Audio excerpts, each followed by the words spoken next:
thank you everyone for joining us tonight. Today is Global Politics Horizon. Today we have a very special guest in the name of Mr. Peter Obi.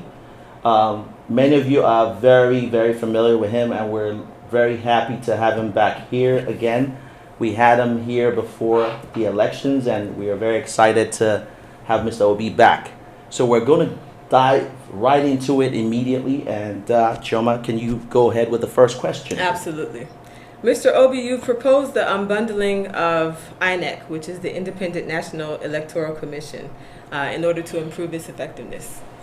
Could you outline specific areas within INEC that you would like to restructure, and how would that restructuring contribute to an increased or enhanced effectiveness of the electoral process? Well, let me start by thanking you. Well, as it is now, I'm just in Washington or Maryland, as the case may be, for a thank you tour.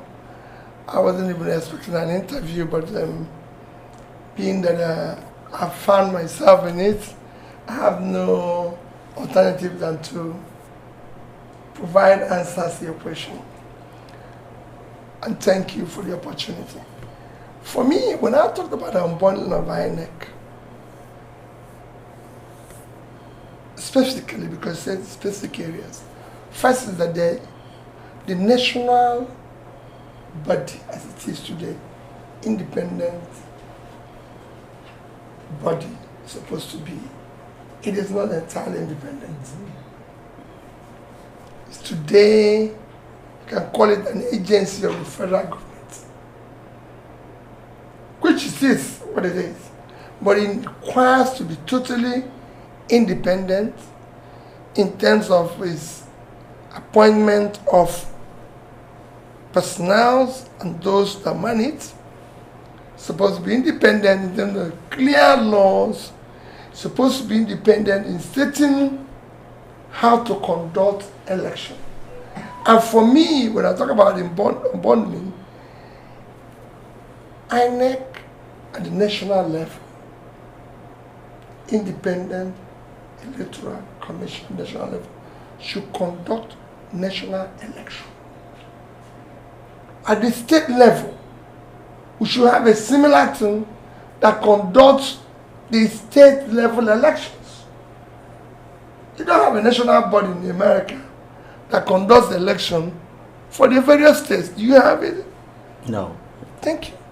So if we say we're practicing American presidential system of democracy, we should practice it the way it's supposed to be. So that we have a body at the state level that conducts the state election. The national body conducts presidential, Senate, and House of Representatives election. And the state body conducts the governorship, House of Assembly, and local government election. With that, you make it more effective. They are not even now trying to add local government election to INEC instead of having the state body. So instead of creating institutions and making them strong, we are bringing a unitary form of existence of institutions that should be evolved within the state level. Okay, thank you very much. Now, to further dive in more into that question, we talk about election results. What specific reforms do you believe are necessary to ensure that election results accurately reflects the will of the voters? And how do you propose the opposition should collaborate to achieve these reforms? Well, it's a very simple thing. It's already there in existence in the, call it rules, call it laws, call it anything that is. When INEC was, even the chairman was going around the world preaching that everything will be real time, if I use his word, So, this is not record science. It's happening globally. We're a giant of Africa. It's happening in other smaller countries in Africa where election results reflects the will of the people. And I don't think we need to do more than just having people who are determined to do the right thing. As President Tinubu's administration nears its 1-year mark, you've been critical of some of its priorities and some things that they've done. What do you think are the biggest issues so far under his presidency, and what would you do differently to address those issues? Well, I think this question will go to Nigerians. It's better you ask the people. Since you have opportunity of interviewing people, you ask them, how do you feel in this government 1 year after? And just even Nigerians here, because they know they can feel the pulse. It's easy to assess government anywhere in the world. Just how do the people feel? It's about the people. It's not about me. It's not about anybody. It is the people that you ask, how do you feel? Is there improvement? So they can tell you, okay, things have improved. Things are getting. I go around, when I come to America, when I arrived since yesterday, I go around in places. I was in church this morning. I go to restaurant again. When I get back, I say, how is everything? How are things and everything? I do the same thing when I go to Britain. How do you feel about this government? The people are the ones to give you an answer. If the people feel good, then it's good. People feel bad, then it is bad. So if you ask Nigerians this question, whatever they tell you is what is happening. So the assessment is not about me. Oh, listen, what I'm criticizing is things I found that we're not prioritizing use of our resources. I think today Nigeria is not doing well in the critical areas of development. And resources should be channeled there. That's me. Fantastic. Thank you for that. Now, in reviewing recent examples of government overspending and governance missteps, such as the excessive delegates at the Corporate 28 and the allocation of funds for residences, what is it that the Tinubu administration does not seem to grasp, or what would you advise them in terms of, managing resources better? How would you handle that? That's exactly what I just said before, that you need to cut the resources. You need to cut waste and be able to channel it to critical areas of development. Funds should go to health, education, and pulling people out of poverty. Yes, but they seem to know that already. That is something that's known. Why do you think it's not being implemented? It's obviously something that each government that comes. How will I know why it's not implemented?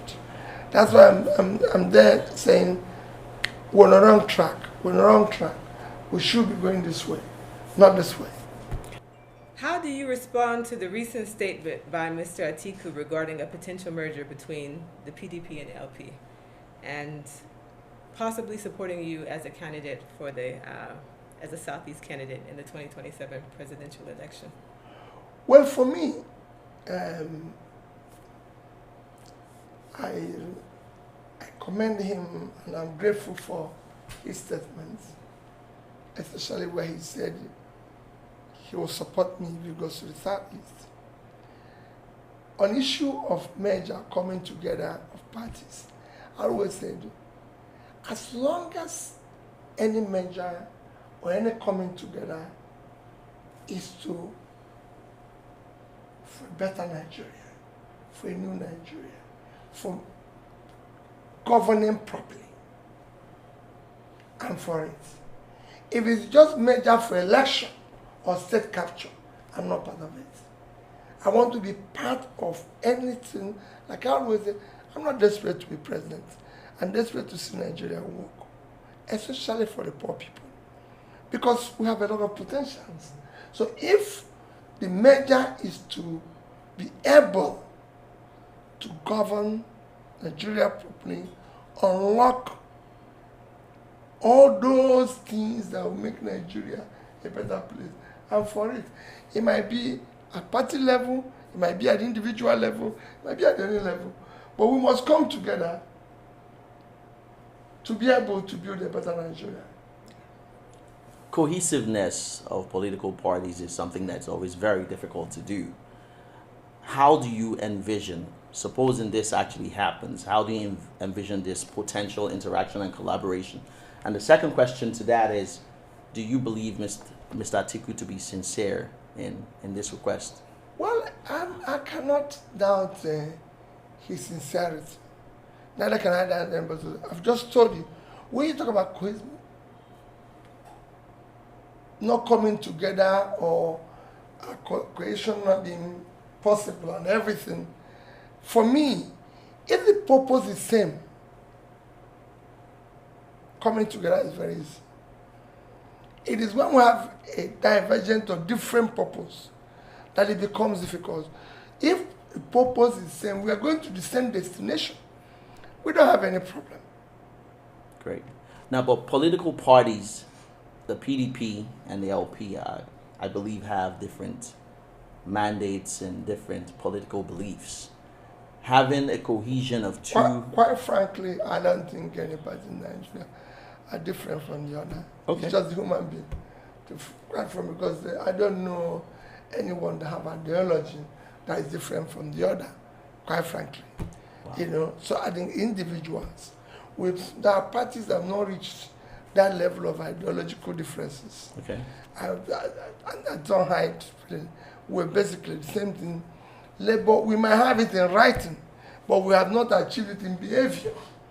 So, and since we have not achieved it in behavior, we remain the same.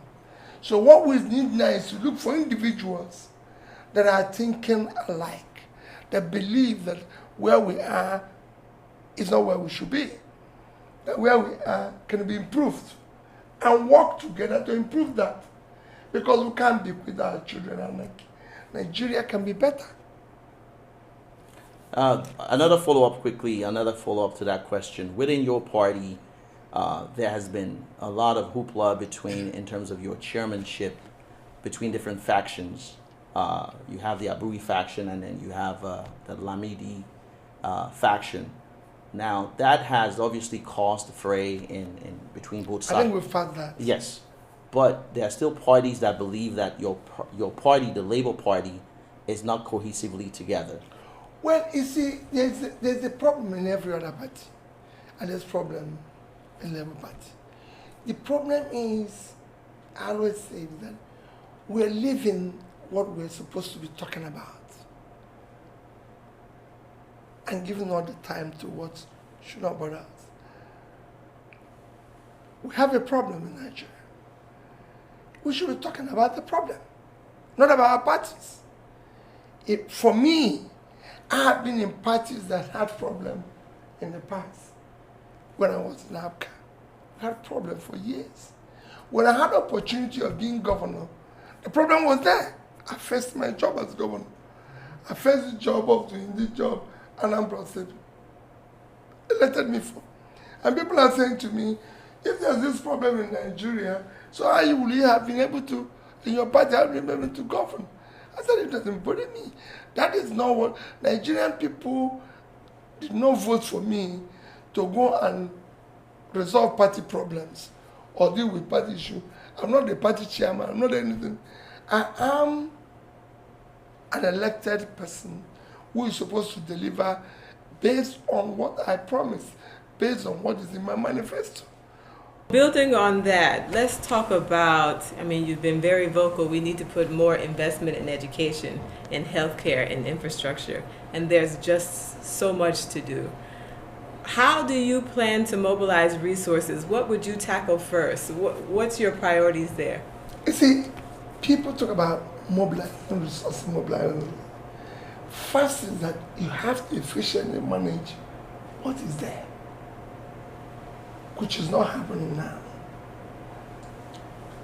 When he was talking about resources being diverted to renovations, right, building new offices, buying vehicles, doing this. Those resources should first be channeled to critical areas of development. There's areas that you use to measure development: health, education, putting people out of poverty. The more you the more you invest money in these critical areas, the more you're able to generate more resources from the people. If the people are healthy, they're productive, just like more you put people out of poverty, the more you can get revenue. How do you get revenue here in America? From taxes. True. Taxes will only be paid if the people are working. If they're not working, will they pay tax? So you need to, whenever people talk about revenue generation, what I tell them is that it's like bank account. You can't withdraw if you haven't paid anything in. You can't just walk into the bank and say, I've come to take money. From which account? That's what they will ask you. What's your account number? And when you look at your account number, you must have paid something in. That's the way government does. They invest in critical areas of development. It's been proven that the more a society is, the more educated, the more developed. Same thing, if they're healthy, they're productive, people are working, you earn more revenue.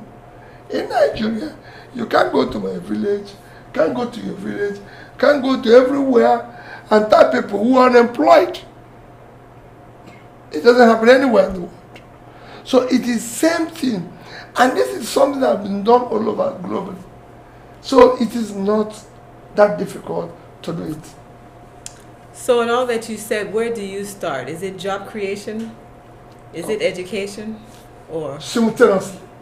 You can't start in one. Okay. You just mobilize the resources and put in the three of them. And like you said, I have been opportune to serve at the subnational level. We're investing in health, we're investing in education, we're investing in pulling people out of poverty by creating rural roads and everything. We're not busy building mansions. We shut down our last lodge, governor's lodge in Abuja, shut down cost of governance, shut down in order to mobilize the resources to critical areas of development. Great. Mr. Obi, critics have accused you of not building schools during your tenure as governor of Anambra State. Can you elaborate on the initiatives that you implemented to improve the educational systems in Anambra during your tenure? And why do you think there's this misconception that's obviously being floated around? I actually built a lot of, they said building schools. I don't know whether building schools or building infrastructures in school. I don't know what they actually want. If you look at what I've done, I've actually built a lot of schools. But I don't need to answer that. If they read my manifesto, before I became governor, Anambra State was very low in education. In fact, schools were closed for 2 years. People did not go to school. We were low in rating. And while I was there, when I came, if you read my manifesto, what I told you now was areas where I said I'm going to deal with. And we moved from 20-something in number to number 1. Go and get, even today, go and get even cutoff point. Anambra is the highest. We're number 1 to today. You know, maybe what were the specific, what reforms that you implemented to achieve that you think that can... I don't know. I wish any of you are from Anambra State. I wish you are. So you call your town and I'll tell you what I did in your town in education. All the schools, we have about 500 secondary schools. Let me start with secondary schools. Okay. All the 500 secondary schools had what I can call, were computerized. We had buses. We had support in terms of teachers. We had generators to make sure they have lights. Those who needed boreholes, we give them boreholes. There's nothing, I don't know how we will start to tell you. I visited all of them at least twice, physically. Look at the infrastructures.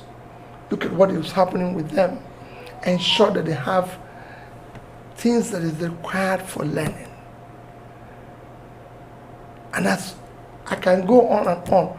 No school, as at the time, maybe it's happening now, no state, I can say categorically in Nigeria, where you were able to equip the schools the way we did. No state. No state will you say the schools had brand new buses too. No school had, will you say all the secondary schools had generator. No place, when we bought our computers, desktop, everything from HP, which is still there, as at the time, they said no government in Africa have bought this quantity from them. In fact, the vice president for Africa and Middle East came the day we launched it to give, they will give it away to schools. So there's a lot of improvement. We put internet in all the secondary schools. So it can go on and on. A university, I built a university college campus in a place called Buhari from the scratch, cutting the forest. I built a teaching hospital from the fastest teaching hospital ever built in Nigeria was built under my tenure in 2 years from the scratch. It's today in Oka. You can go there. These are things you can see. They're physical. They're not promised and everything. When I started, we didn't have a state library. I built one. It's there in Oka. You can go and see it. And I can go on and on in areas where in health was the same thing.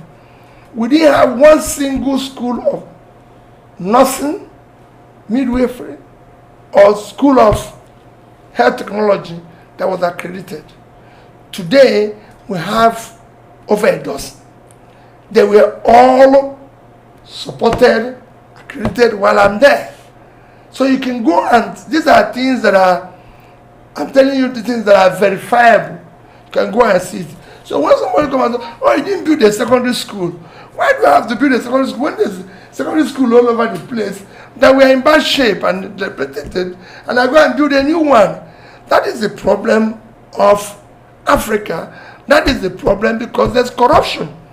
Because people want to start their own. If you want, there's so many existing ones. Anambra is not a place where you go and say, oh, there's no secondary school. There are secondary schools all over the place. But they were in bad shape. Their structures, everything have collapsed. Things were not working.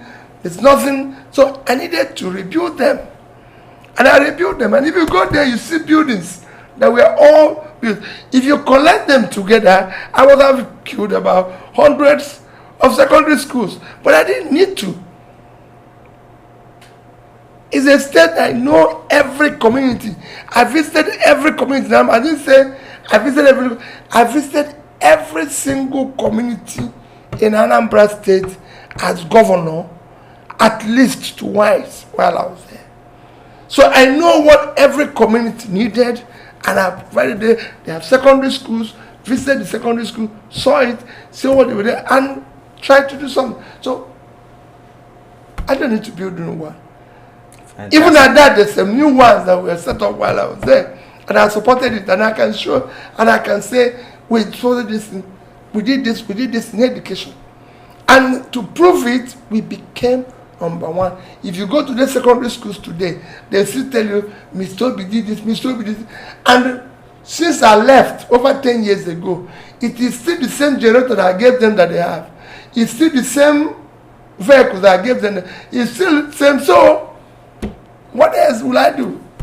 I just want to also just, just hop back on what you talked about what you've done in the past. Recently, you've been making a lot of inroads, talking about boreholes, about having them in multiple parts of the country. Where do you expect to find the funding for that, and why boreholes? Well, boreholes is not what it should be by this time and age. We should be talking about potable water and everything. Yes. But as a temporary measure, you need to do something. And that temporary measure is borehole. Why? Because to do the other one takes time. The people can't wait for long time. So whenever they talk about development, there's short term, medium term, long term. Short term is borehole. Then you can put small scheme and then you go to large scheme, like it is here. So I'm talking about what can serve immediately. When you see people, when you go around the country and see people drinking, I don't know how to describe it, what you can imagine. Some people don't even have a toilet. It's almost impossible. So you need to help them with borehole. And I've said I did what I call borehole challenge. I didn't say I'm going to do it. I did what I call education challenge. When I talked about these two things, and I need to describe it so you will understand. In Nigeria, when I found out during my tour that you need to give people water, because it's critical, and borehole is a short-term solution, and it cost me about 5 million naira to set up one. And I said, okay, if it cost me 5 million naira, that means call it maximum 10 million. If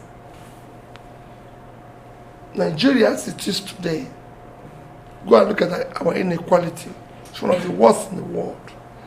I believe that 1% of Nigeria population control about over 70% of the national wealth, which shouldn't be. And I said 0.1 to 1%. I used 200 million. So I said 2 million people. I used 0.1%. I said this 0.1% is 200,000. Yes. If these 200,000 people, they can afford 10 million annually, and they decide to go and sink boreholes in different parts of the country.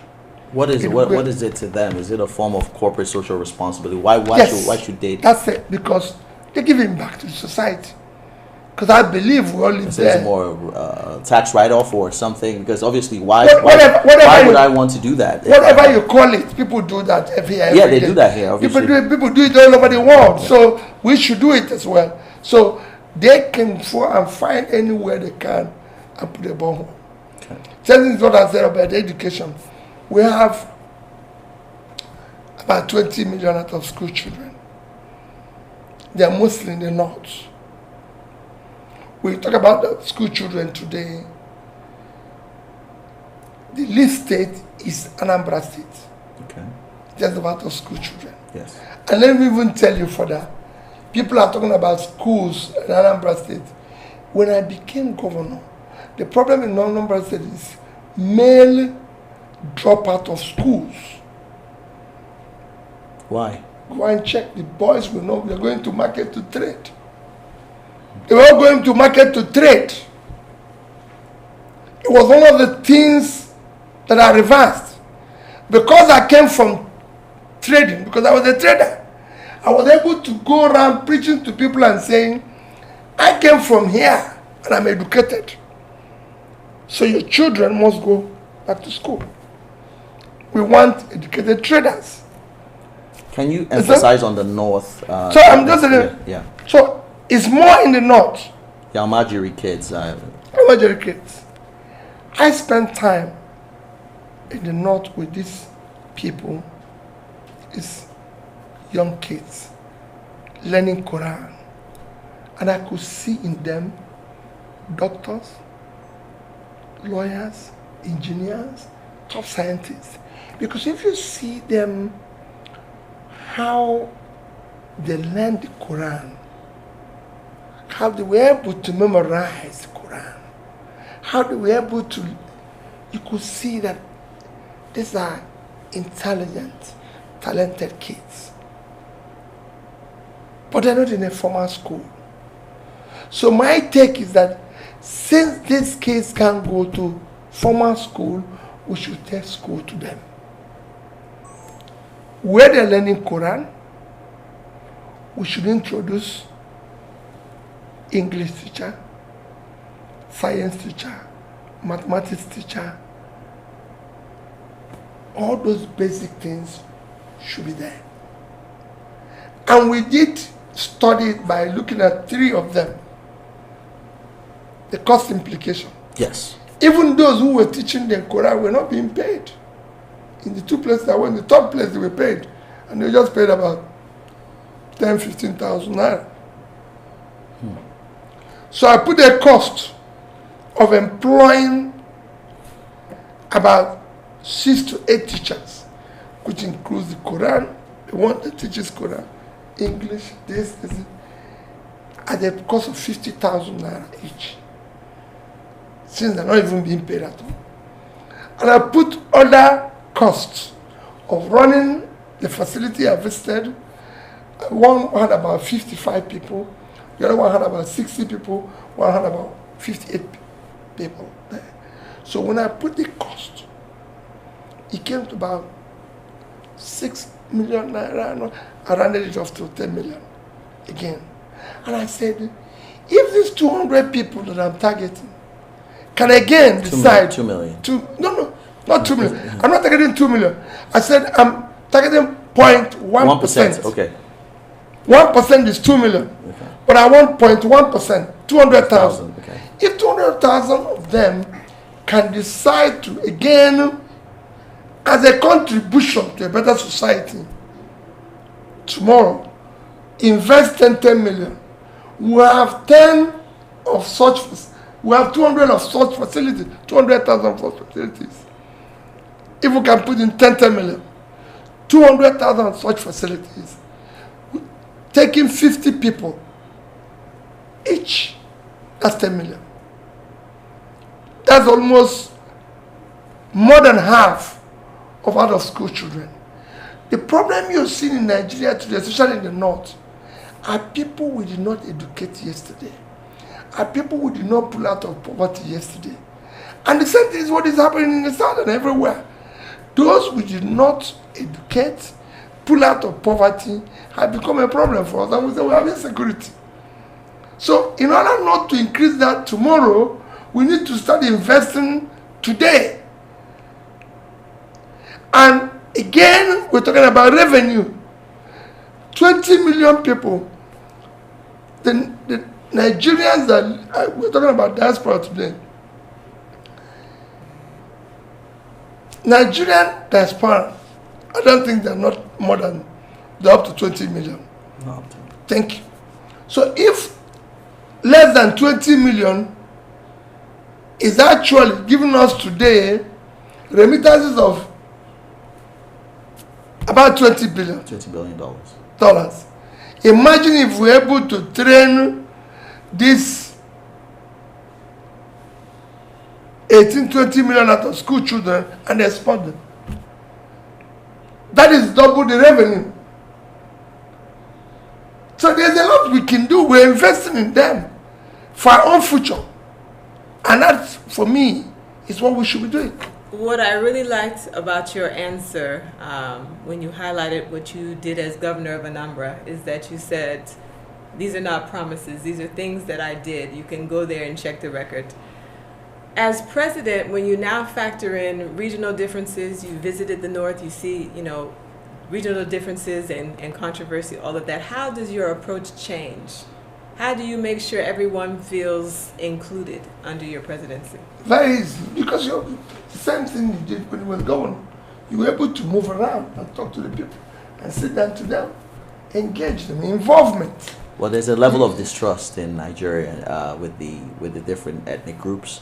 It's something that that needs to be built upon. What makes your approach quite different? frankly, the ethnic differences and religious differences we have in Nigeria is elite mechanism for state capture. Can you? I'm maintaining it. Yes. Because we have chosen not to elect or select them, or, because we have chosen not to elect or ensure that our leaders come from the process, that is the proper process, we use all those things as a yardstick for selection. Here, the reason why it's not happening in any other part of the world is that people are elected based on simple things: character, integrity, competence, capacity, compassion, and everything. So once you remove the proper measure or yardstick for anything, people throw in anything they can. So it's better for me, since I'm not qualified, let me talk about my ethnicity. Since I don't have the capacity, let me talk about my religion. Since I don't have this, so all those things coming. Nigeria is not the biggest Muslim country in the world. It is actually Indonesia. They don't do election in Indonesia talking about religion. We're not the most multi-ethnic society in the world. It's actually Indonesia, but again, Indonesia have more ethnic groups than Nigeria. They don't use it as a, and I can tell you other countries, even here in America, there's so many different, you won't call it any group, but different Actions, yeah. But yes, if you want to go and talk to them, maybe where you have more Latinos or this, you don't go and start telling them I'm a Latino. You start telling them what you can do, what is going to benefit them from the government. You don't just go there and say I'm a Latino and think they will follow you. So many Latinos have failed. You don't go and say, same thing goes everywhere in the world. But because I've been saying, is there any group that buys bread cheaper in Nigeria? No.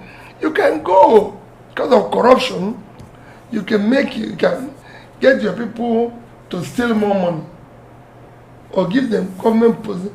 When you go, you actually worsen the whole thing. What we need is to elect people through the proper means. I've always said the process through which people come into office is far more fundamental than what they do in office. So we need to elect people who are competent, who have the capacity, who have the character, verifiable integrity. It's not just preaching you have, oh, I can do this, I can do this, I can do this. No. Where and where have you passed? So we can know that this, I can say I've been a chairman, a director and chairman of a bank. When there's a lot happening in that industry that people can be accused. I've been a governor. I've managed public resources, and at the end, I was able to say I saved $150 million. It's no other person in Nigeria today can claim that. Left at something billion naira. And everybody knows nobody can leave what you can steal. Especially when you have the authority to steal it without being questioned. So let people tell me where they've passed through. I've passed through here and I was able to do this. We measure it.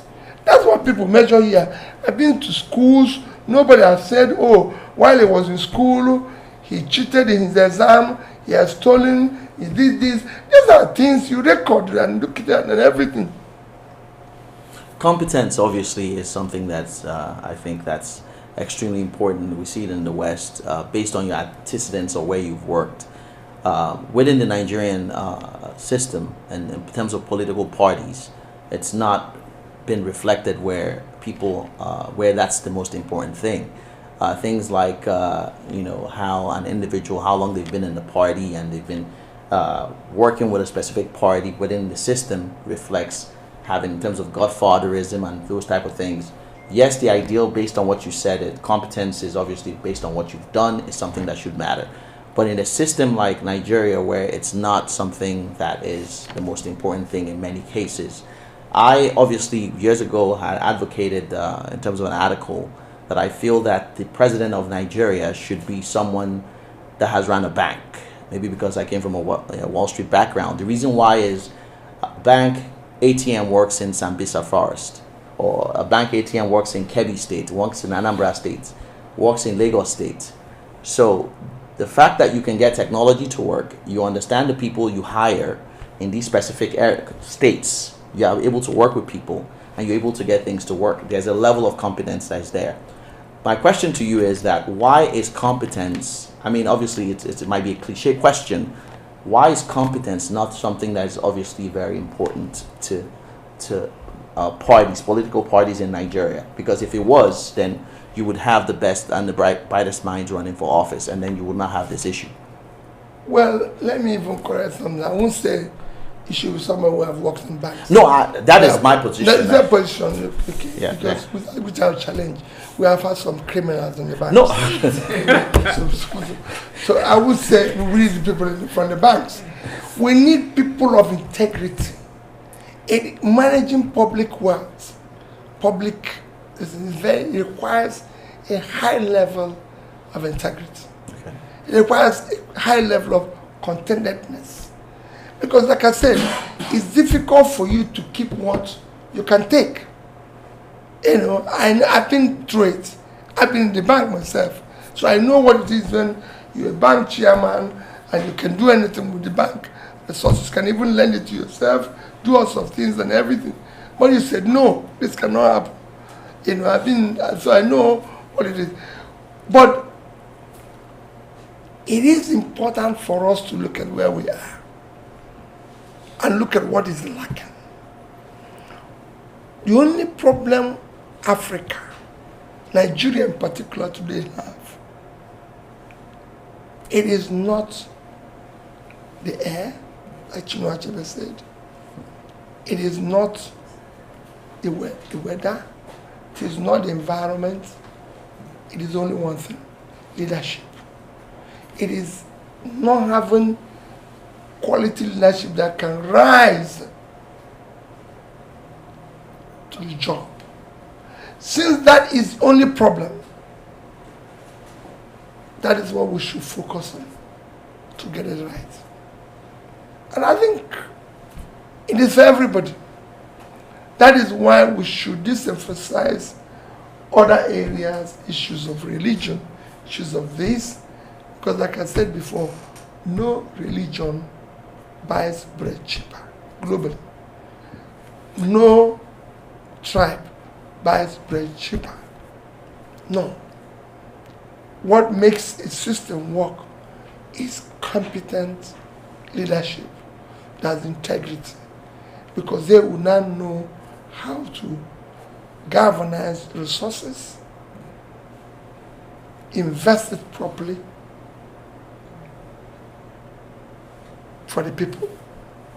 So I'd just like to get into a few other things. Mr. Obi, how do you address the accusations made by the Minister Dave Umahi regarding your alleged incitement of the people of the Southeast against the federal government?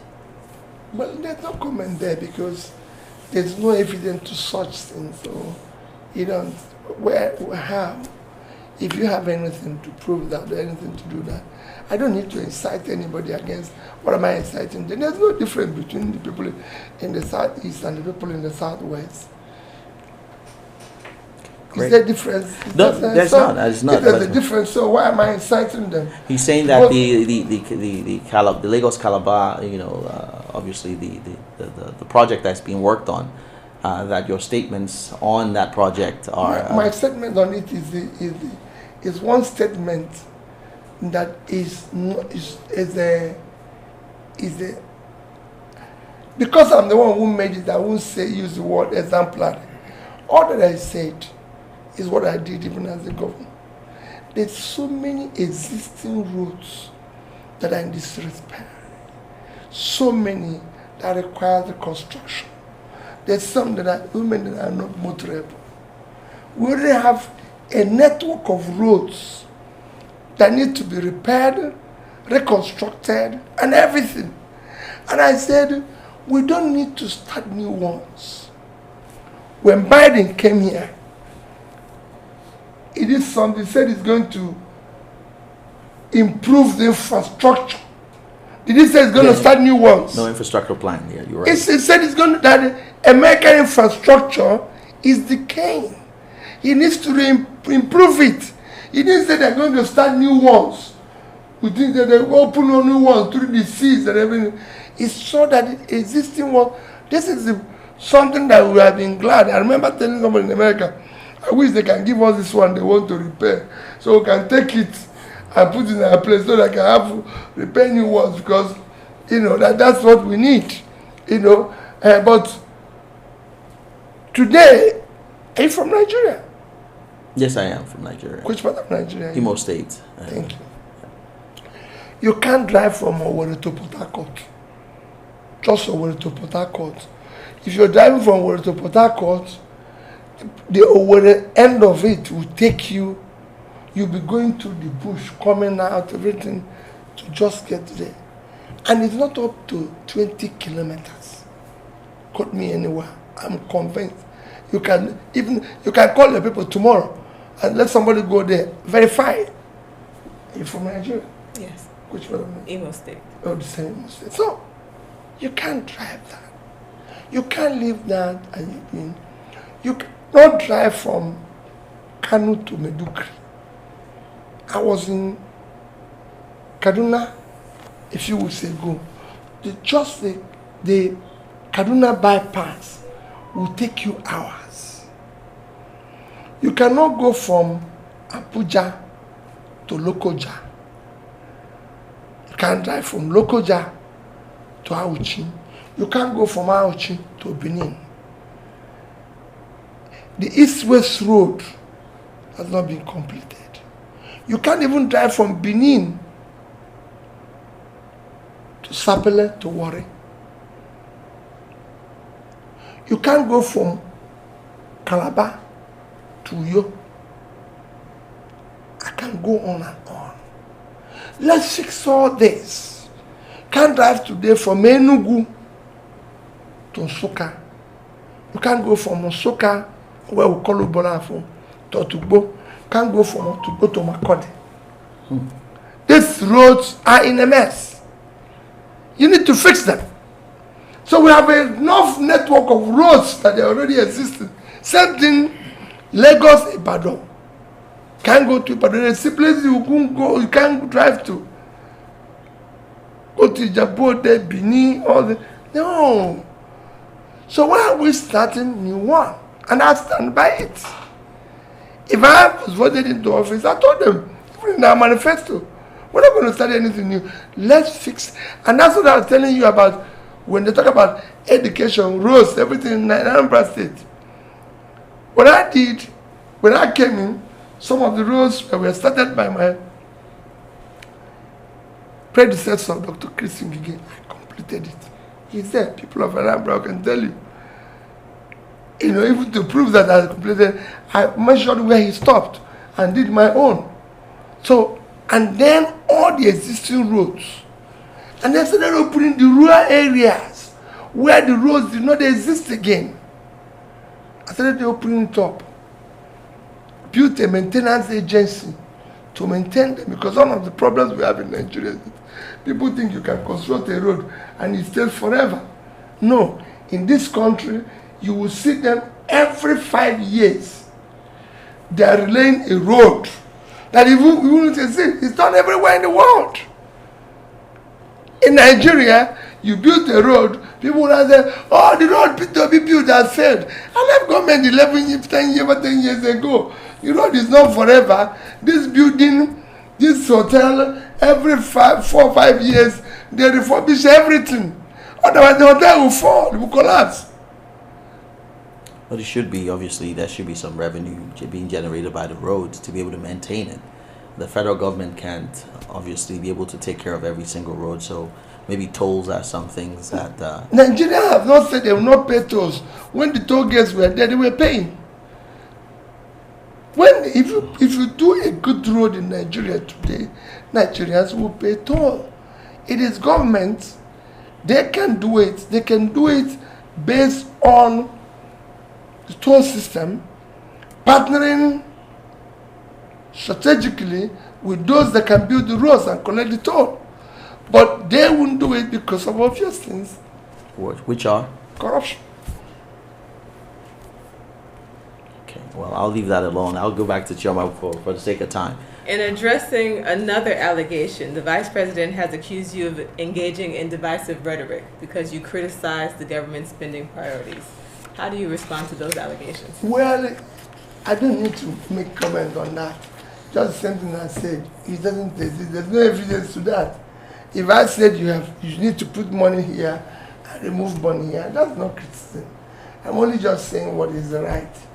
You know, where we're building students' hostel. We're building student hostel with 1 billion. Students' hostel, 12 tertiary institutions. We're spending 1 billion to build students' hostel, but we have 6 billion or 15 billion. 15 billion. To build 15 billion to build. Let me use Vice President House. Today in Nigeria, we have the highest number of homeless people globally. 24 million. Go and check it out. But they... and you're building a house for one person with that amount. But they said that is the criticism. That's all. But they said the money was already appropriated. It doesn't matter. It doesn't matter. When I became governor, monies were already appropriated for things that I changed. I said, no, we can't use these resources for this because we need it for something else. That's what makes you a leader. Being able to say things are wrong. I had my office. 298 million naira was appropriated for it. I did everything, 43,200,000. I had my lodge. 486 million. I did everything with 81 million. And I can go on and on. The office of First Lady that was already appropriated. I said, no, we don't need it. We shut it down. We already have appropriation to maintain our lodge now, but I shut it down. That's what makes you a leader. A leader finds solution to problems.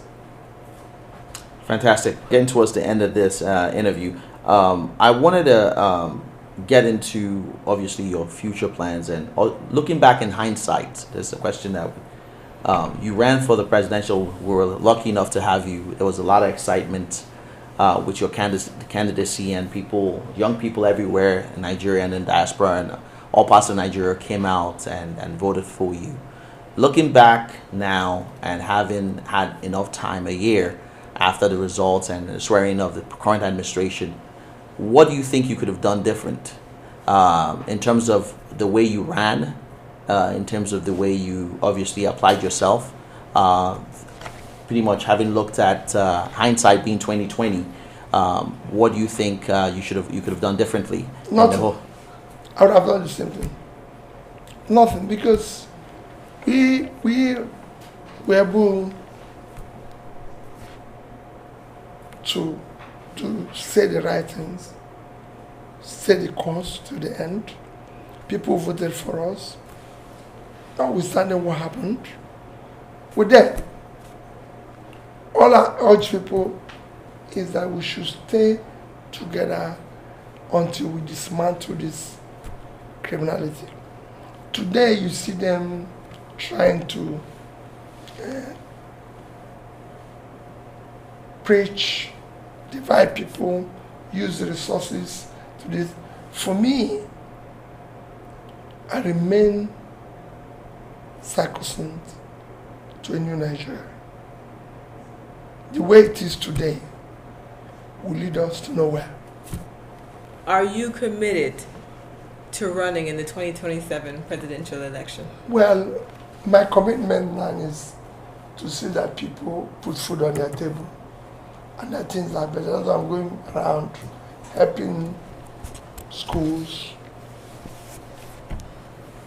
health facilities, boreholes, like you said, and everything, and all that. Well, that's it for us. Thank you, everyone, for joining us. We appreciate having Mr. Obi here. Despite his very busy schedule, he took the time out to come in and talk to us. We are very excited to hear his perspective and look forward to continuing the conversation. Thank you. Thank you very much, sir. Noire TV, showing on Verizon Fios channel 269, Optimum channel 1100, and on Digicel.